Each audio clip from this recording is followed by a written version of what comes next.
Dabhoi ST ડેપોમાં સ્વચ્છતા માત્ર કાગળ પર, માઇકમાં સાયરન વાગે છે, પણ કચરાપેટીયું ગાયબ. એક તરફ સરકાર દ્વારા સ્વચ્છતા પખવાડિયું ઉજવીને ફોટા પડાવવામાં આવે છે, ત્યારે ડભોઈના આધુનિક બનેલા એસટી ડેપોમાં સ્થિતિ કંઈક અલગ જ જોવા મળી રહી છે. ડેપોમાં કચરો કચરાપેટીમાં જ નાખો તેવા સાયરન તો સતત ગુંજી રહ્યા છે, પરંતુ વાસ્તવિકતા એ છે કે ત્યાં કચરો નાખવા માટે કચરાપેટીઓ જ ઉપલબ્ધ નથી. ડેપો પરિસરમાં જ્યાં કચરાપેટીઓ હોવી જોઈએ ત્યાં માત્ર લોખંડના સ્ટેન્ડ જ પડ્યા છે. અંદરથી પેટીઓ ગાયબ થઈ ગઈ છે. ડભોઈ તાલુકાને 118 ગામના લોકો, હજારો વિદ્યાર્થીઓ અને અન્ય શહેરો તરફ જતા મુસાફરો આ ડેપોનો ઉપયોગ કરે છે. કચરાપેટી ન હોવાને કારણે તેઓ કચરો ફેંકે ક્યાં તે એક મોટો પ્રશ્ન છે. ડેપોને આધુનિક બનાવવામાં આવ્યો છે, પરંતુ પાયાની સુવિધા જેવી કે કચરાપેટીની જાળવણીમાં તંત્ર નિષ્ફળ ગયું હોય તેવું દેખાઈ રહ્યું છે. મુસાફરો અને વિદ્યાર્થીઓની માંગ છે કે માત્ર સાયરન વગાડવાને બદલે વહેલી તકે નવી કચરાપેટીઓ મૂકવામાં આવે, જેથી સ્વચ્છતા અભિયાન સાચા અર્થમાં સચવાય. ડભોઈ એસટી ડેપોની કમનસીબી જુઓ. સાયરન કહે છે કચરો પેટીમાં નાખો, પણ પેટીઓ જ ગાયબ છે.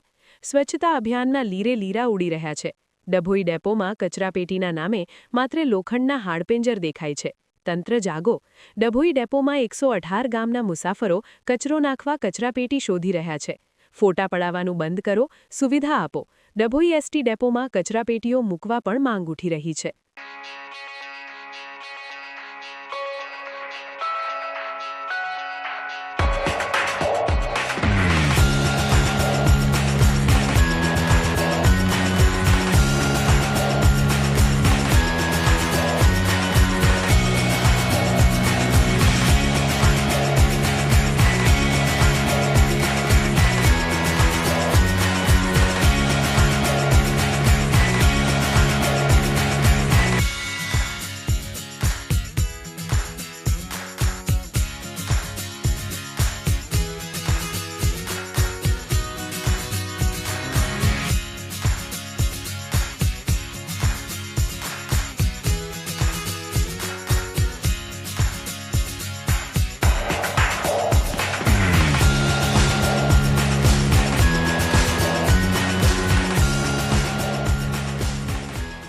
સમાચારની અવનવી અપડેટ જોતા રહો નિખરતા ગુજરાત ન્યૂઝ સાથે. નિખરતા ગુજરાત ન્યૂઝને લાઇક, શેર, સબસ્ક્રાઇબ કરો અને બેલ આઇકન દબાવીને સમાચારની ઝડપી માહિતી મેળવો.